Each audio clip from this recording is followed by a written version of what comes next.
Ceci est une traduction d'une vidéo fournie par le groupe spéléologique G40 qui était au départ en espagnol et qui concernait bien entendu le montage du Disto X2.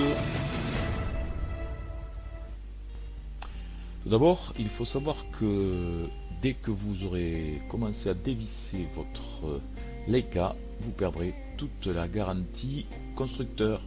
Alors ne vous ratez pas, mais ça sera facile, vous allez voir, pas de soucis. En premier lieu, si vous aviez installé des piles à l'intérieur de votre boîtier pour faire un test, vérifier qu'il était bien en état de marche quand vous l'avez reçu, il va falloir les enlever car nous n'en aurons plus besoin. Et d'une et de deux. Voilà. Alors la première chose à faire, ça va être d'enlever maintenant les 6 vis qui tiennent le boîtier en deux parties et qui sont réparties tout le tour.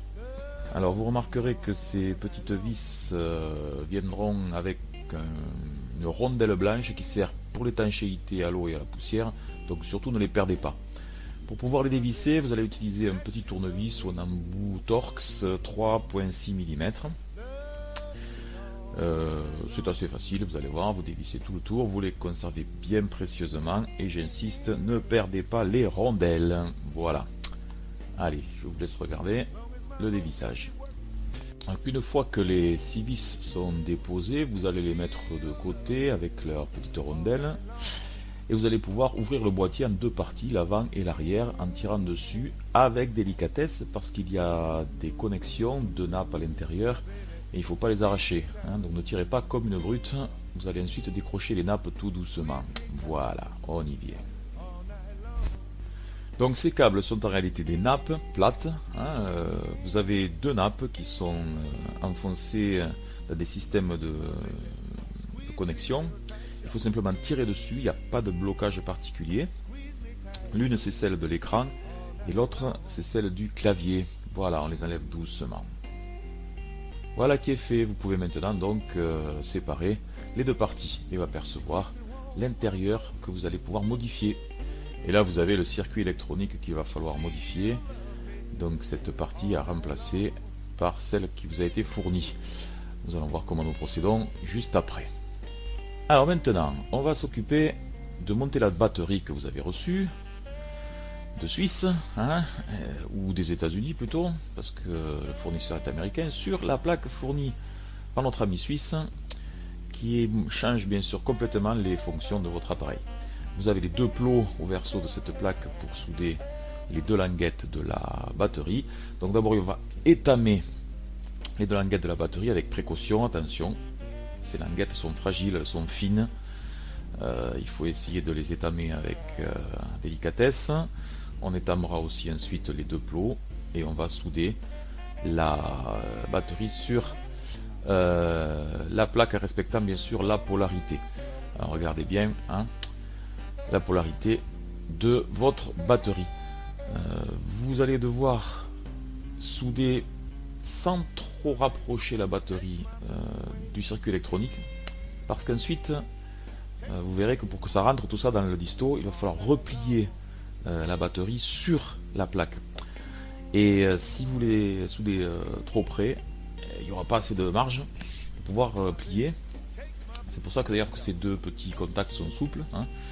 Cette batterie va se positionner bien contre la plaque dont elle a la dimension d'ailleurs, hein, voyez.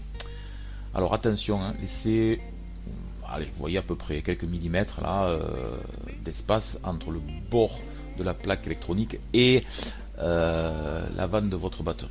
Je vous laisse regarder la soudure.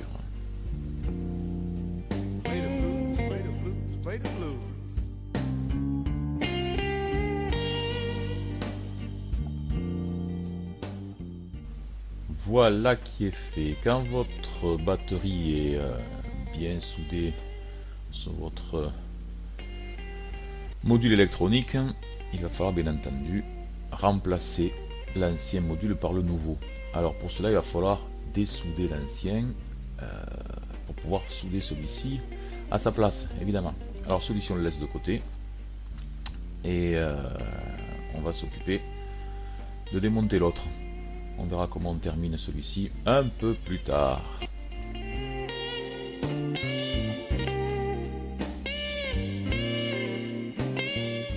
Pour enlever le module d'origine, il faut d'abord dévisser la petite vis cruciforme centrale avant de passer à la phase suivante. Donc on dévisse d'abord la petite vis. Une fois que votre vis est enlevée, il va falloir, pour pouvoir enlever cette plaque et la supprimer, la dessouder. Elle est soudée au compartiment de pile qui est derrière. Donc on va dessouder les plots de ce compartiment de pile. Vous pouvez utiliser une tresse à dessouder ou une pompe à aspirer l'étain. Hein. Vous dessoudez cette plaque. Une fois les soudures enlevées et la vis, il reste deux petites nappes là aussi à démonter pour enlever la plaque. Une qui passe dessous, celle qui est sur le côté, et une qui rejoint le module électronique qui est de l'autre côté du disto. Donc vous allez démonter ces deux petites nappes et enlever la plaque électronique, le module, et le remplacer donc par le nouveau. Alors vous positionnez le nouveau module électronique bien en position, vous dégagez la nappe latérale pour ne pas l'écrabouiller, et pour qu'on puisse ensuite la rebrancher tout à l'heure sur le côté. Voilà, quand c'est en position, que vous avez la possibilité de rabattre la batterie, que tout va bien, vous remettez la vis centrale. Ensuite, bien entendu, avant de replier la batterie, il va falloir ressouder les deux plots que vous aviez dessoudés tout à l'heure, qui communiquent avec le compartiment des piles pour permettre la charge de la batterie LiPo. Vous ressoudez ces deux plots et après vous pourrez rebrancher les deux nappes. Alors, pendant qu'on soude les deux plots, je vous parle des deux petites nappes à reconnecter. Sur cette nouvelle partie, sur ce nouveau module, les fixations des nappes sont un petit peu plus perfectionnées. Vous avez dans les deux prises blanches des systèmes de fixation coulissants pour bien maintenir le contact sur les nappes. Donc il vous faudra faire coulisser légèrement la partie donc intérieure de ces prises avec une pointe, un bout d'épingle, un bout de couteau de tournevis fin. Ensuite enfoncer la nappe et repousser la partie coulissante de ce verrou pour que la nappe soit bien fixée. Donc ça se fait sur les deux petites nappes, celle qui va vers le module avant et celle qui est à l'arrière côté batterie. Voilà, donc on fait coulisser le petit verrou intérieur de la prise blanche de chaque côté vers l'arrière, on enfonce, on repousse les verrous.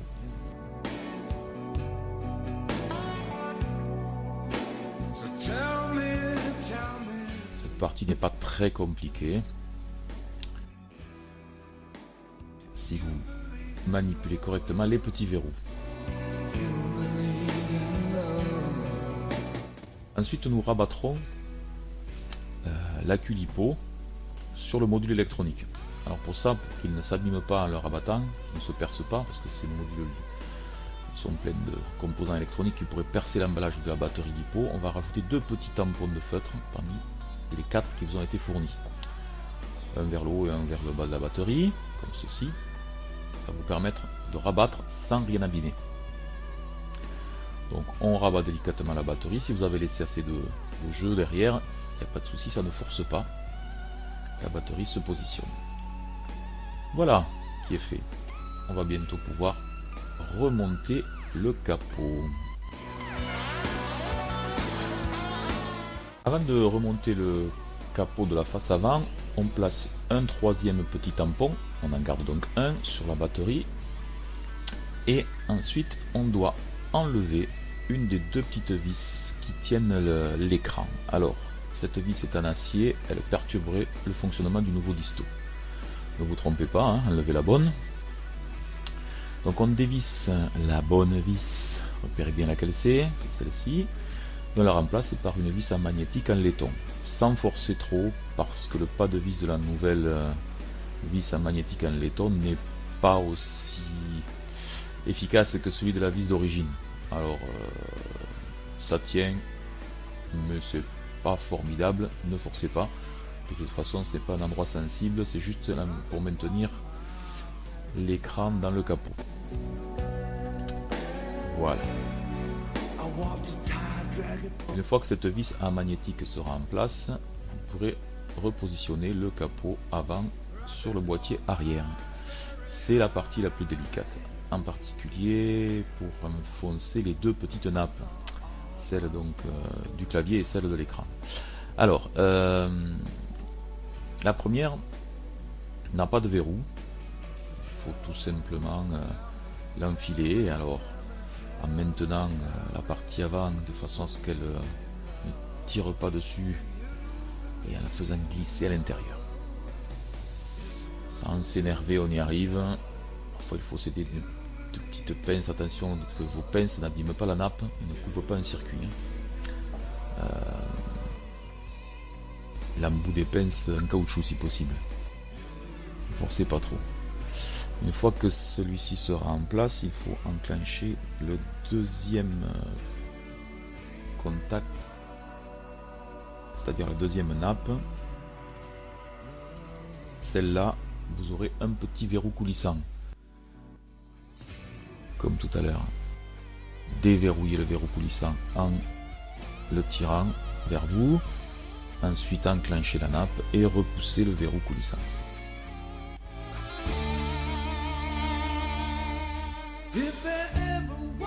C'est un peu compliqué par manque d'espace et c'est difficile à filmer aussi, mais la manipulation est simple. On enfonce, une fois que c'est bien enfoncé, on referme le verrou en poussant. Il faut un peu des doigts de fée. Voilà, une fois que c'est fait, vous remettez votre batterie à sa place, vous vérifiez bien que les deux nappes sont bien positionnées, vous refermez votre boîtier en deux parties et vous allez pouvoir revisser les 6 vis. Tiens, quelqu'un a remis les piles. Quelle idée. Donc on les enlève de nouveau. Ça ne fera guère que 2 fois. Allez, on remet les 6 vis avec leur petite rondelle d'étanchéité. Je vous laisse regarder. Alors n'oubliez pas qu'une des 6 vis doit être remplacée par la vis à magnétique en laiton fournie avec votre matériel. Ne vous trompez pas, placez-la au bon endroit aussi, vérifiez bien avant à quel endroit elle est, grâce à la notice, parce que c'est du côté où elle risque bien sûr de perturber la lecture du disto. Si vous n'en mettez pas au bon endroit, l'appareil vous donnera des mesures fausses. Voilà, donc 5 vis d'origine plus celle fournie et qui est amagnétique. On n'oublie pas de me mettre donc les petites rondelles blanches d'étanchéité avec les vis. On ne force pas trop sur la vis amagnétique, là aussi son pas de vis n'est pas parfait. De toute façon l'appareil n'est pas étanche si vous le tombez à l'eau, hein. Donc bon, inutile de forcer comme des brutes. Vous fermez bien, pour la poussière essentiellement, pour le reste, c'est quand même pas un appareil de plongée. Alors vous voyez qu'à l'arrière on a enlevé la partie basculante en forme de U. Soit on la lève, soit on peut aussi éventuellement l'ouvrir à la fraiseuse et enlever le petit aimant qu'elle contient d'un côté. Pour ça, je vous invite à regarder les photos et la description qui se trouvent dans Souterweb à la partie du Disto X2. Donc on va remplacer ensuite à l'intérieur de compartiment de pile 2 plots par une petite prise micro USB de façon à charger l'accu LiPo. On place le dernier petit tampon de feutre à l'arrière de cette petite prise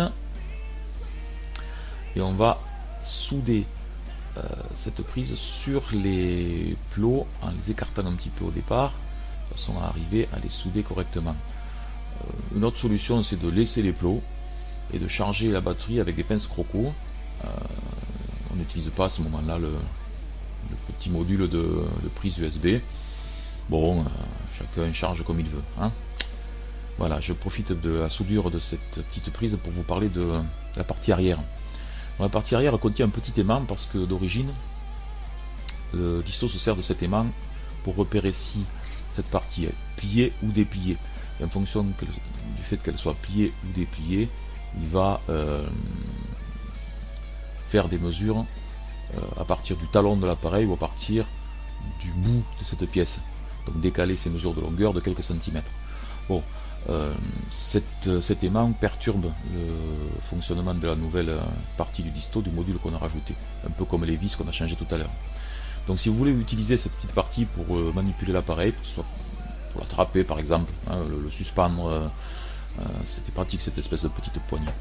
Il va vous falloir fraiser à un endroit bien particulier, extraire le petit aimant qui fait à peu près 2 mm ou 3, un petit bout de cylindre, l'enlever, reboucher le trou avec un peu de résine, et comme ça vous pourrez remonter votre partie arrière basculante, elle ne perturbera plus le disto, et vous pourrez vous en servir pour l'accrocher par exemple. Voilà.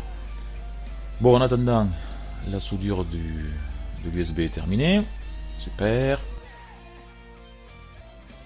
Donc une fois que votre platine avec la micro prise USB est bien soudée sur les deux plots, pour la solidariser un petit peu plus, plusieurs solutions sont possibles, soit un peu de colle cyanocrylate, ce qu'on va voir dans la vidéo, une petite goutte de chaque côté au contact du bâti, soit un peu de colle thermofusible, soit un peu de résine époxy, 2 gouttes. Voilà. L'essentiel étant que ça résiste bien à la pression quand vous enclenchez votre câble USB. Si bien sûr vous ne l'avez pas mise, vous ne vous préoccupez pas de ça. L'avantage de ne pas la mettre et de charger avec des pinces crocodile, c'est que si vous voulez remettre votre disto en état original X310, eh bien vous n'avez pas à dessouder la micro-prise USB ni à la décoller. Voilà. Une fois que ça sera fait, ça sera bien solidarisé, c'est terminé. Il faudra vérifier que la trappe se ferme bien. Si vous devez remettre la partie arrière en forme de U, il faudra avoir pensé à la rajouter avant. Si vous ne voulez pas la mettre, comme sur la vidéo, vous la laissez de côté, vous refermez et votre disto est prêt à fonctionner. Vous vérifiez que le contact fonctionne bien, que les mesures se font. Il ne restera plus qu'à l'étalonner et à aller faire de la topo. Allez, bonne continuation et bonne spéléo.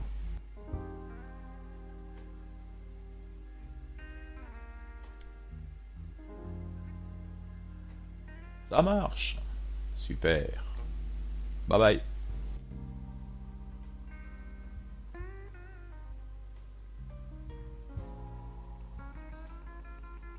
Alors la voix off, évidemment, n'est plus celle d'Antonio Alcala, mais de Dominique Ross.